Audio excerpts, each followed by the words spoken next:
Welcome to Real Flix Reviews. We're like a book club for people hate reading. This month's theater pick is X-Men Days of Future Past, and we bring you movie news at the end of the program. This week we have Jonathan Cherney, Ryan Preston, and James Stevens. Meow.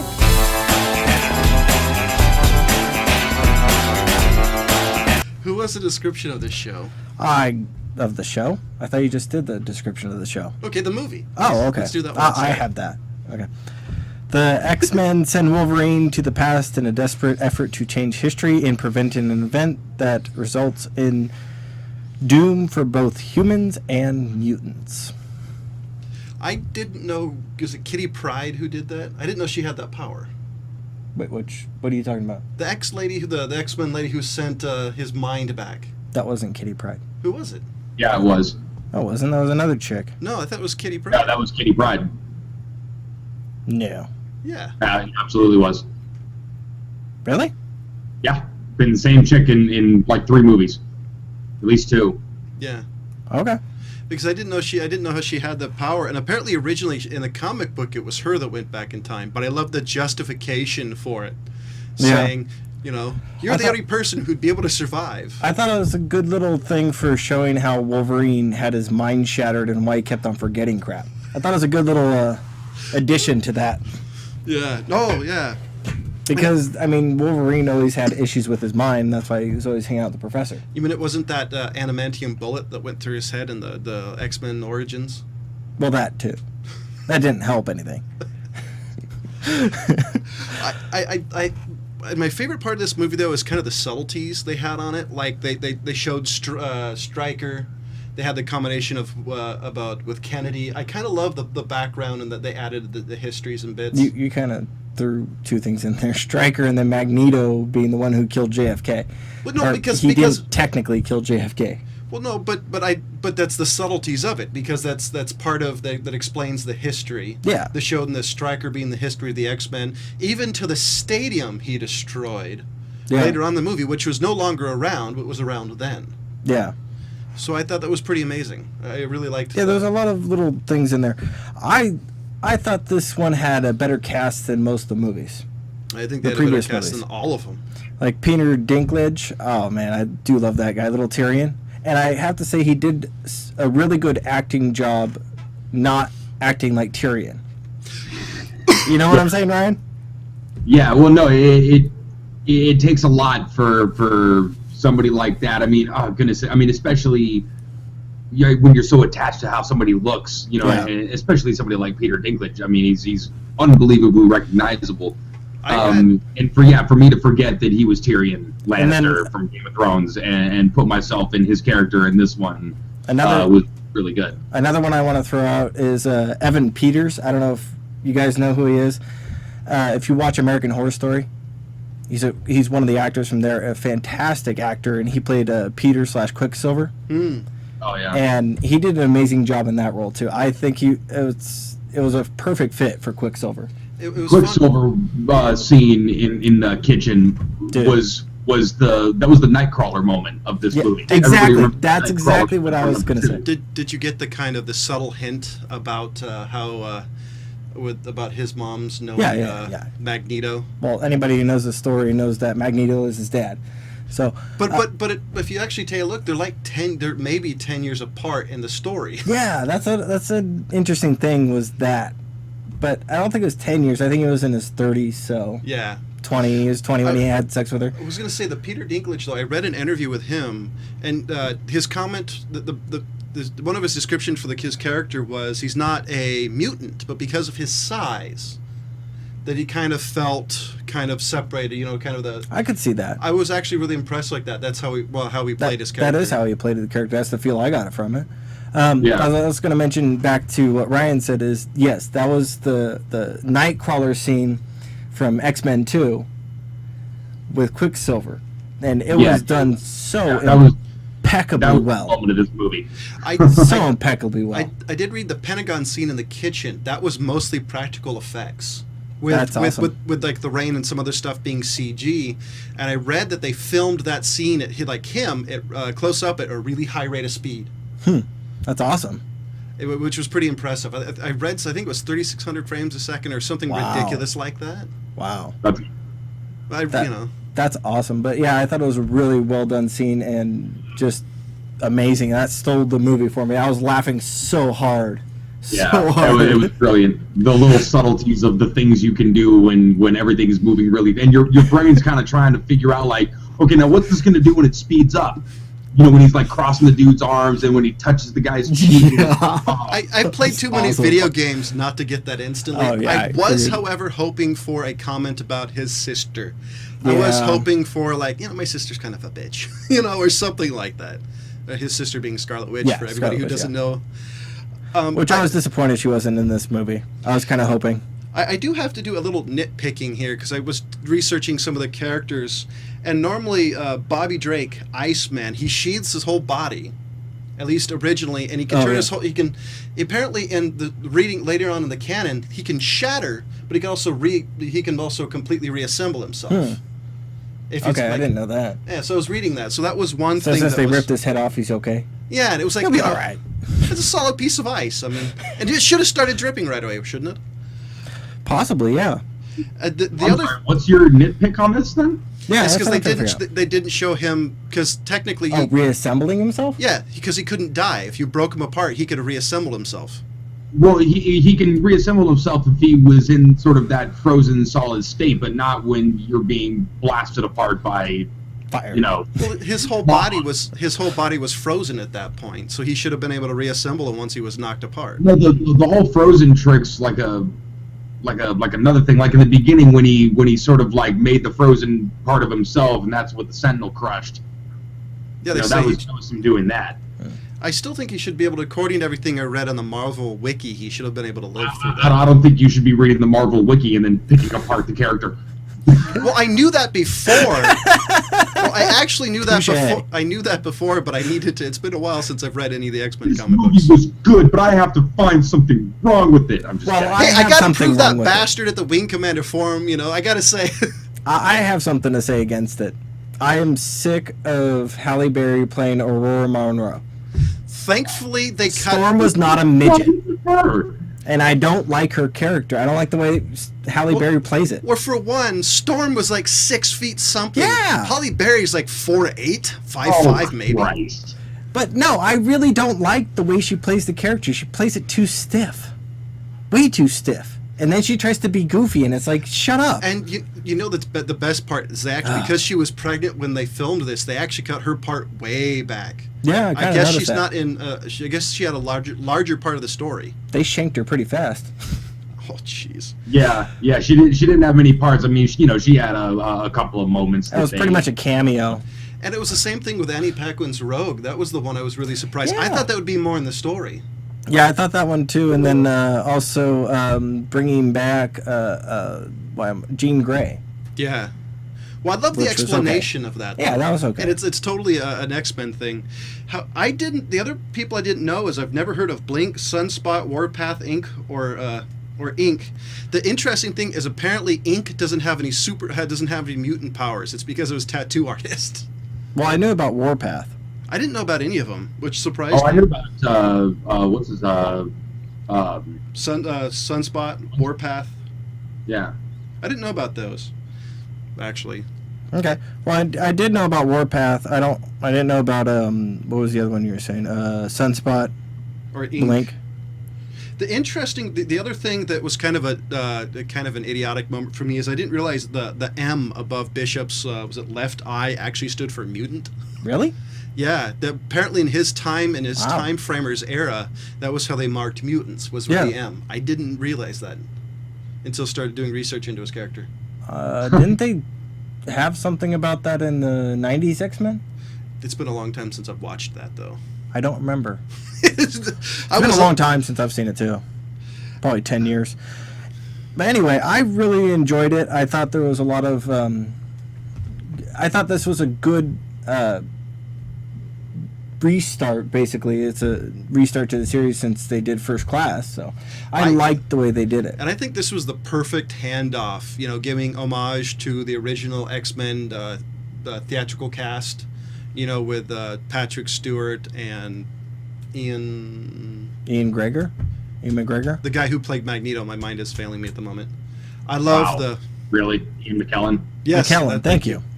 I love the handoff to him because I was reading elsewhere that they didn't expect to play the characters again, and they were they were extremely happy to at least be able to say goodbye. I like the fact they had Xavier's floating chair. Yes, that was pretty cool. I was happy about that. That made me happy. Yeah, that made me happy. I think with Ian McKellen and Patrick Stewart, their characters, I mean, despite being in a comic book movie, are really legitimate, like deep characters. I don't think they would have ever had any problems with. I think it's only natural they'd want to kind of keep doing it. Yeah. Well, I mean, Patrick Stewart, when they said they were going to do X-Men, that was the first thing I said was, if Patrick Stewart does not play Xavier, then they've screwed up. Well, he plays Xavier. I didn't really know who they would pick for Magneto. I actually did like their choice, Ian McKellen. So I like both. I liked him. I like both their choices with James McAvoy as young Charles and Michael Fassbender. I actually think they picked 4 people who fit perfectly. Yeah, and I do like Jennifer Lawrence as Mystique. I think she plays a better one than who played her before that. The model chick. Yeah. What's her name? Ryan, who is the first Mystique? Live action. The first Mystique was Rebecca Romijn. Yes. Thank you. I think Jennifer Lawrence plays it better than Rebecca Romijn. What do you? Because I agree. I actually think she's more of a. She's not as stiff character-wise. Well, Rebecca Romijn played it more like a lizard type of thing. That's kind of like the way she played it, like a chameleon, which kind of is what Mystique was. But Mystique really wasn't always acting like that. She really didn't act like that. She acted more kind of like a human with a brain. And that's the way Jennifer Lawrence plays it. Mystique was more in the first ones in the original trilogy was a little bit on the one-dimensional side. I mean, they dumped into it a little bit of her back and a little bit of her relationships with people, but not nearly as much as they've had time to. Yeah. What's it called? First Class or this one. Yes. So I think she plays a really good one. Anyway, I think they had to be a little more three-dimensional in this one because basically a good portion of the First Class and this one is really about Mystique more than any other character. Yeah, well, so I think they had to. Yeah, this one was, but even in the First Class one, it wasn't about Mystique, but she played it really well too. So. Well, I think it was, but it wasn't. But her character was there, and I guarantee they had an idea what they wanted to do for the second one. And I think she was more three-dimensional in that one than the character was in any of the other ones. Okay. Anyway, again, Hugh Jackman, you are Wolverine, so whatever. Yeah, pretty much.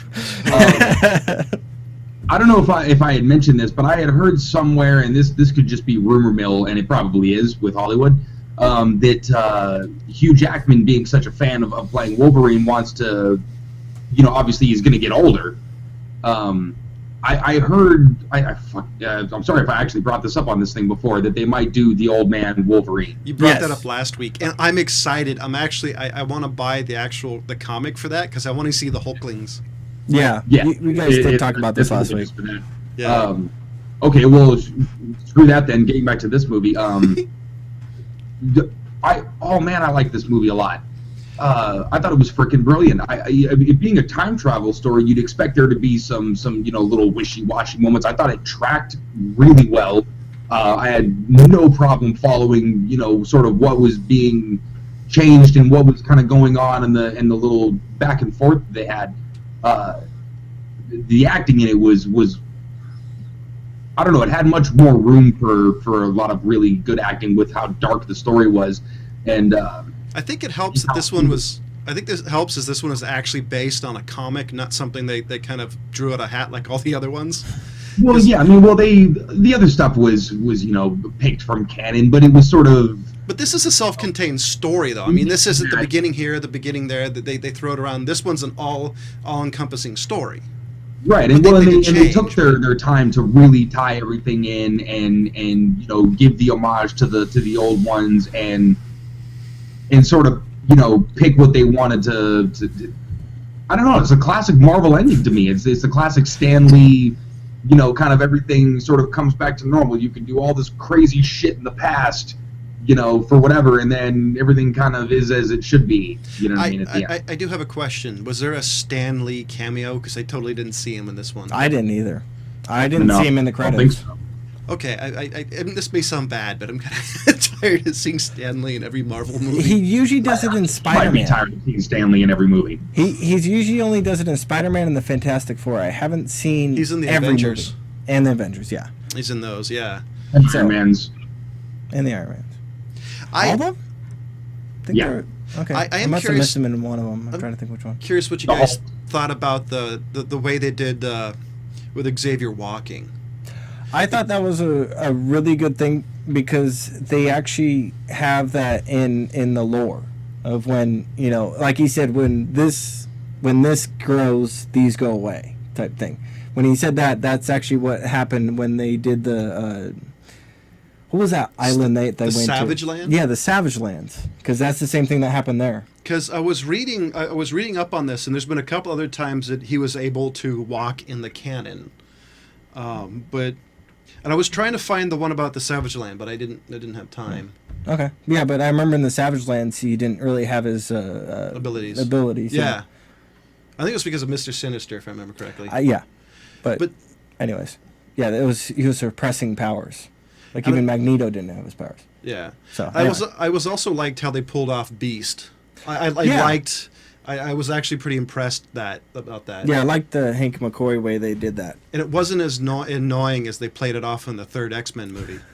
How that boy was able to make everybody's powers disappear. Yeah, the Cure. That was weird. Yeah. I got to say though, this is probably my all-time favorite X-Men movie ever. I think I'm gonna have to join you with that sentiment, dude. Really. You know what? Okay. Despite whatever's from canon or what's not from canon, just trying to be, you know, your average moviegoer and you know what I mean? Like, cause my what's it called? Wow, I can find words right now. My experience with X-Men in the past has been through the cartoons and a handful of books. I never followed any particular runs, you know what I mean? But so just looking at it from a movie, I thought it was brilliant. Knowing that it's from a canon and sort of, you know, very closely follows it, I think should only serve to give credit to the original authors of all these stories. Yeah. You know, how well they're able to hold up. And you know, I mean, there's no reason to change all these things and adapt them if the original stories were good. And and normally I'm not a big fan of them changing the story, but I was not only impressed that they chose Wolverine, but the reason why and how they explained it, and it didn't feel like it was a last minute add-on like some of these changes that they do in stories. I was really impressed how smooth that was, and even the reason. See, I don't know. I don't know if I gotta say I like the First Class and this one. I like the reboot that they're doing. I can't say that I like this one over First Class more or the other. I love this one over First Class personally. I don't know. Mainly because this they don't have to set up any origin stories. So this one they didn't have to rely on the crutch of introducing characters. They just kind of threw you in it, and it was done well. Because normally, like sometimes that doesn't go well when they just throw you into a story. Okay. Well, My opinion, of course. I don't know. I obviously I just give this one a 4. I think I gave the First Class a 4 too. So I don't think it didn't quite blow me out of the water, but it was close. I gotta say I love the Quicksilver scene. I thought that was really well done. Amazing graphics and camera tricks, just really well done. Like I said, that I think I like that one better than I like seeing Nightcrawler going buck like that. That was cool. Yeah, So, is if you almost just comparing them side by side. I mean, Quicksilver. you know, just what 6-7 years difference, you know, between them. Yeah, man, they really dialed it up a notch on this one. For me, it was because you got to see kind of the smart-ass Quicksilver, like him having the guy punch himself, and when it goes back to normal, he flies against the wall. I love that, like the Zenith television and all those sweet stuff in his room. I loved just that part of that character. Yeah. And even like even talk about his mutant, so you can't prove anybody. Nobody's gonna believe you. I loved that. Everything about that character. I have to give it a 5 out of 5. I really like this. I actually think this is the best X-Men movie, live action X-Men made. I thought it blew the original trilogy out of the water. Yeah, I agree with that. But especially the third one, than the first one. Second one, well, I have no general problems with the trilogy as a whole. I would have preferred them to not jump, right to the biggest event, in X-Men, that quickly. The Phoenix. They skipped over a lot of stuff, but I mean, nowadays we're getting to see stuff like Sentinels, and they're teasing us with Apocalypse and shit like that. So, it was really worth the wait. Man, I'm with John on this one, dude. This really did blow me out of the water. I thought it was one of the best comic book movies that we've seen. I would give you that. I do think we have to talk about one thing, and before we move on, is the Sentinels. I was really impressed in the way they did the Sentinels. I love the Magneto scene when he strips the metal. Yeah. I have to give it to him. That the whole anything to do with the Sentinels, I was impressed with. I was really afraid they were going to make it look like the cartoon. Yeah, like it showed. I was all the worried stuff about that. that was conceptualized for this movie, there was nothing flawed with it at all. Everything looked great. I was even afraid they were going to bring Nimrod, the future version of the Sentinels. So I'm happy. Yeah.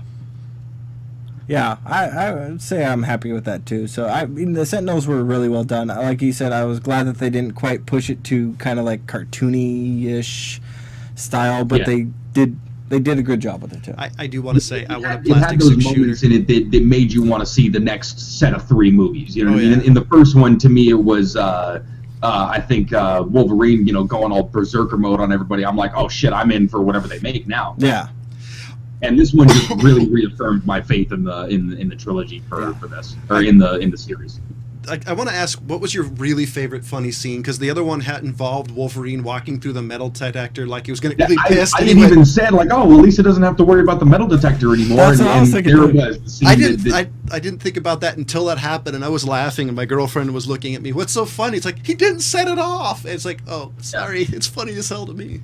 And I think mine was the one where he threatened Magneto with his claws, and he mentions, good thing they're not made out of metal.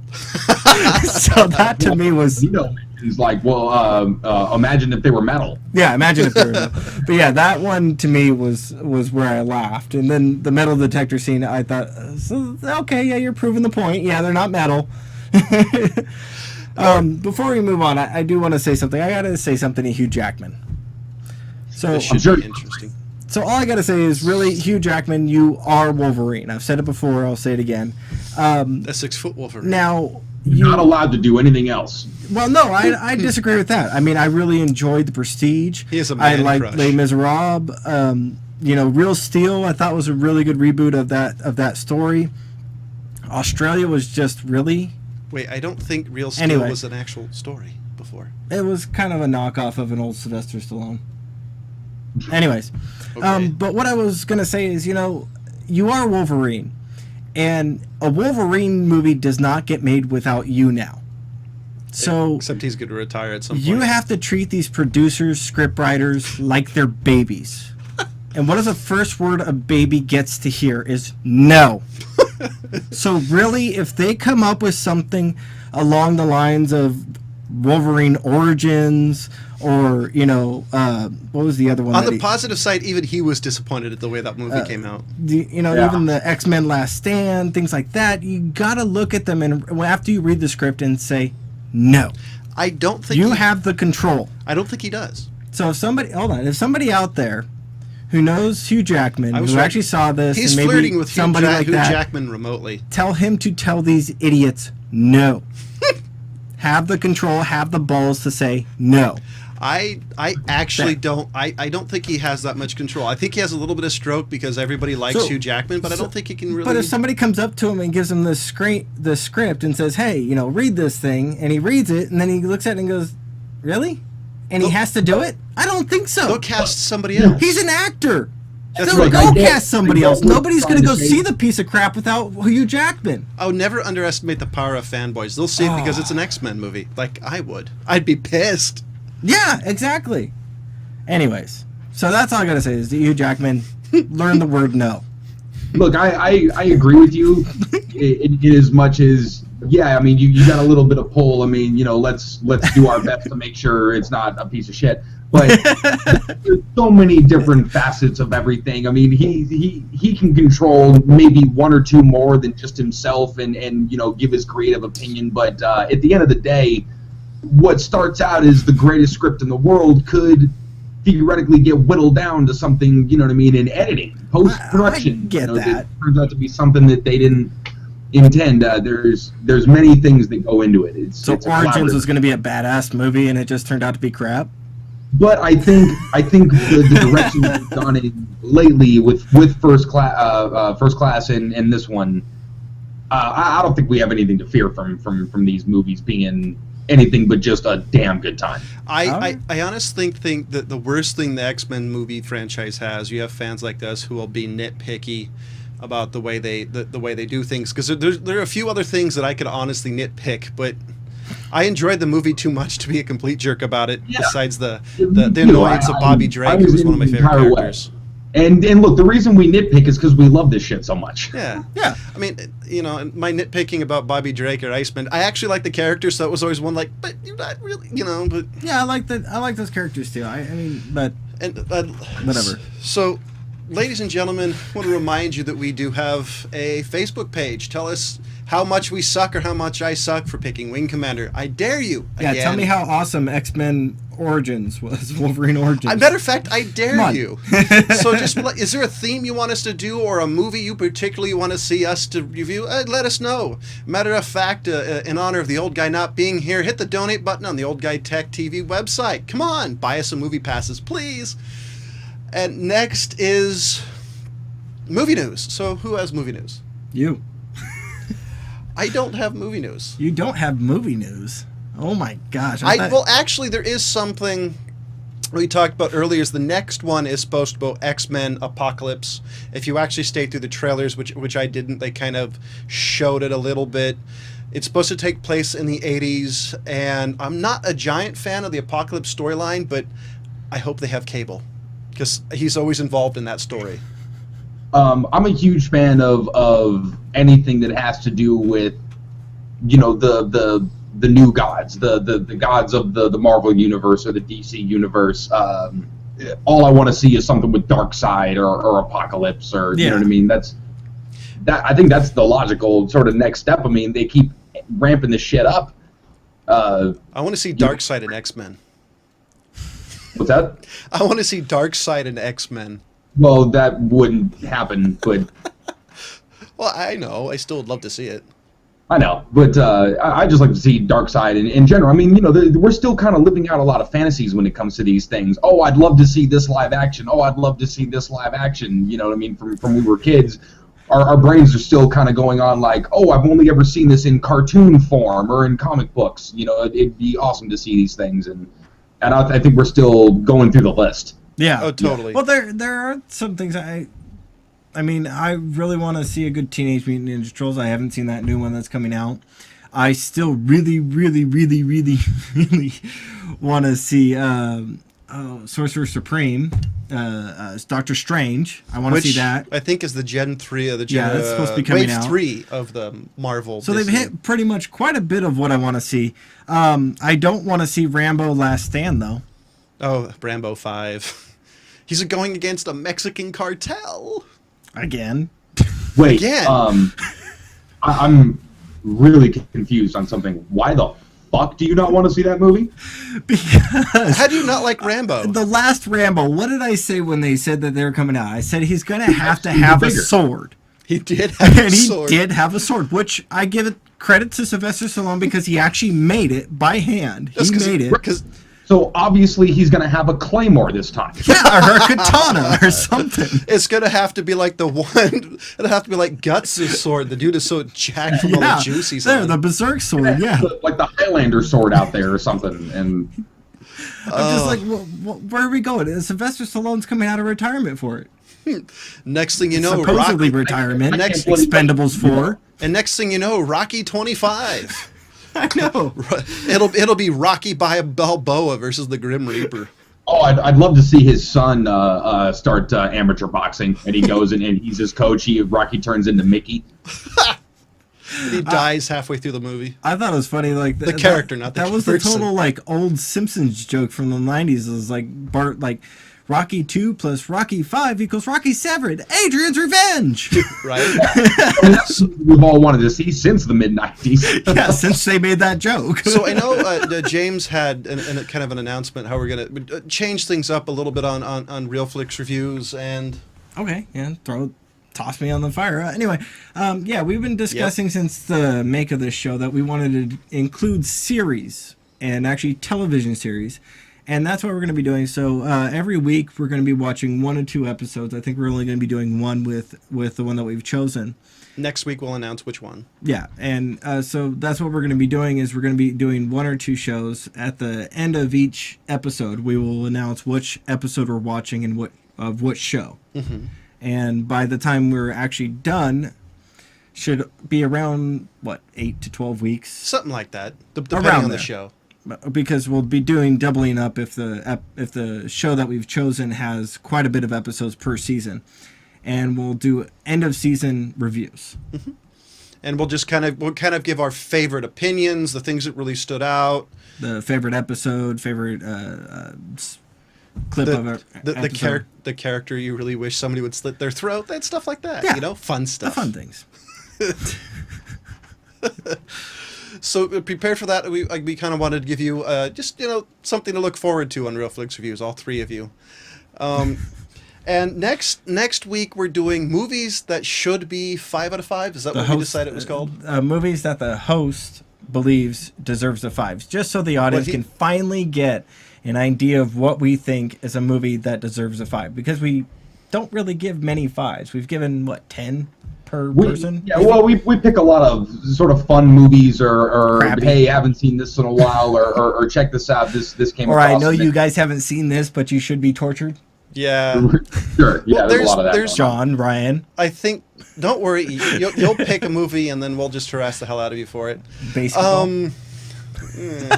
I think we've given as a group, as a show, we've given a couple of movies a 5 out of 5, but they're extremely rare. And I have a conundrum because there's 2 movies that I really wanted to pick, so I wanted to see what you guys thought. Okay.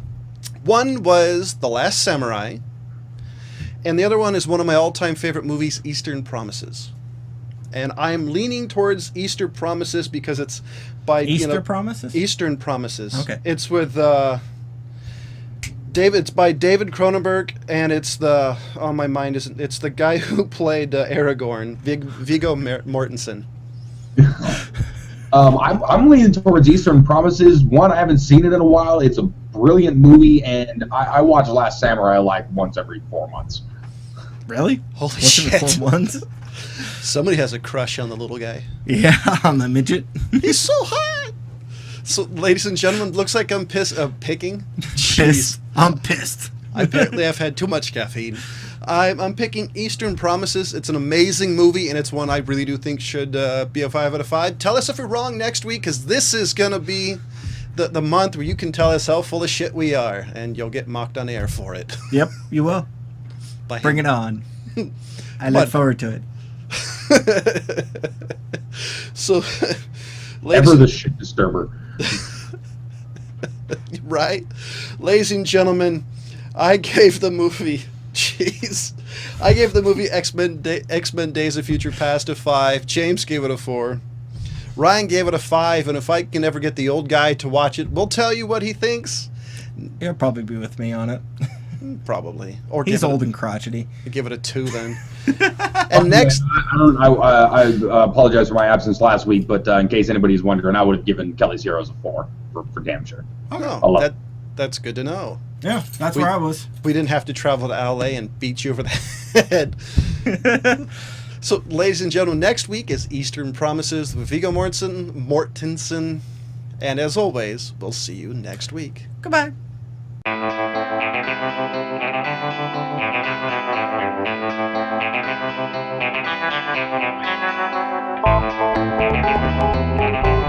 Thank you.